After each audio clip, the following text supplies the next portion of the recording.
Welcome to another installment of Kang Tales, and today I want to talk about squat etiquette. So I'm going to outline 3 separate instances that were really annoying or infuriating to me when I was squatting. So let's start off with the most recent incident. So last night I was squatting with 495 pounds for 2 sets, and my second set, a gym patron, he apparently needed to use the platform right next to the rack I was squatting in.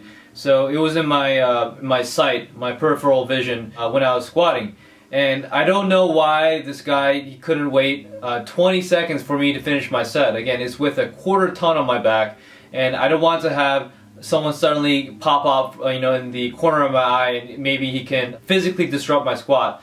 So it's something that's common courtesy. You don't want to walk in front of someone when they're squatting, or you don't want to be in their line of vision, that's a fairly close proximity when they're squatting a big amount of weight.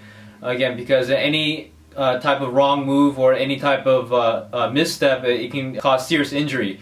So that's basic etiquette. You don't want to walk near or close to anyone doing any type of serious weight.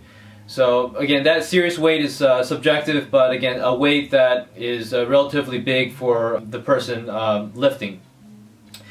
So that was the first instance that annoyed me. So again, I don't know why this guy, he couldn't wait 20 to 30 seconds to finish so that I could finish my set and then do whatever he needed to do. It's just common courtesy. Again, with someone doing a big set, then don't interrupt them in any way, shape, or form while they're doing their set. Just wait 20 to 30 seconds, I won't kill you.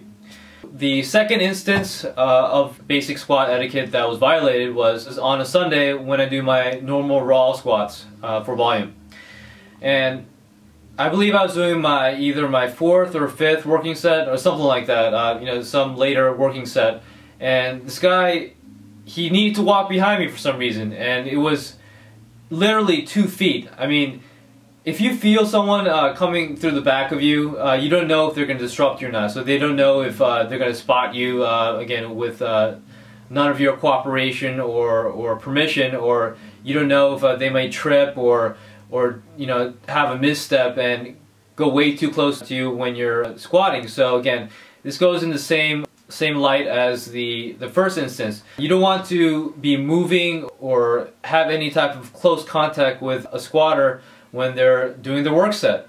And again, it's common courtesy. You don't walk in front of someone, side, back, front, whatever, when they're doing their heavy squats, again, because number 1, it may disrupt the lifter, and number 2, it may physically interfere with the squat. So that's just basic common courtesy for the squat.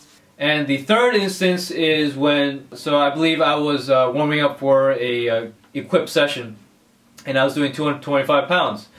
And when I was doing the 225 pounds, again, some gym patron, he kept moving and taking the weights from my rack. That's a big problem, and that's, I would say, a form of disrespect.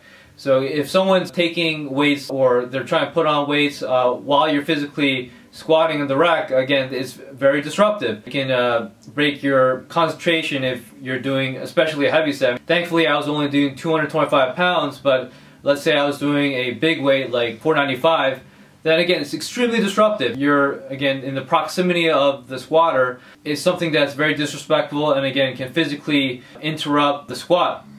And for example, let's say someone's really close to your side and they clip the side of your barbell. That can be a huge problem, and the only way you can avoid this completely is if you're not within the proximity of the lifter while they're doing their work set. I mean, do whatever you like, as long as the squatter is not doing the work set. Again, everyone has the right to the gym, but there's also a form of common courtesy when someone's squatting not to get close to them. It's just basic common courtesy. And again, a lot of gym members, they don't realize, or they're not very cognizant of their surroundings, so it's something that has to be learned. And many of the good or experienced lifters, they know not to be within the proximity of a lifter, especially while they're squatting. So after I finished my set with 225, I slammed the bar into the rack at full speed, just as hard as I could. So I basically threw the bar into the rack as hard as I could. Again, that's just to send a message to the gym patron that don't fuck with my rack when I'm squatting, because again, It's a form of disrespect if you're doing that while I'm doing my work set. Again, so it's just basic common courtesy, and for those of you that encounter this situation, you may want to do something like that. Again, this person may snitch to the gym owner, or they may have a negative view of you, but you have to signal a warning that they should not do this type of behavior while you're doing a work set. Again, number one is for safety reasons, number two, you don't want to disrupt the lifter, and number three is just basic common courtesy in the gym. So that's it, guys, and thanks for watching.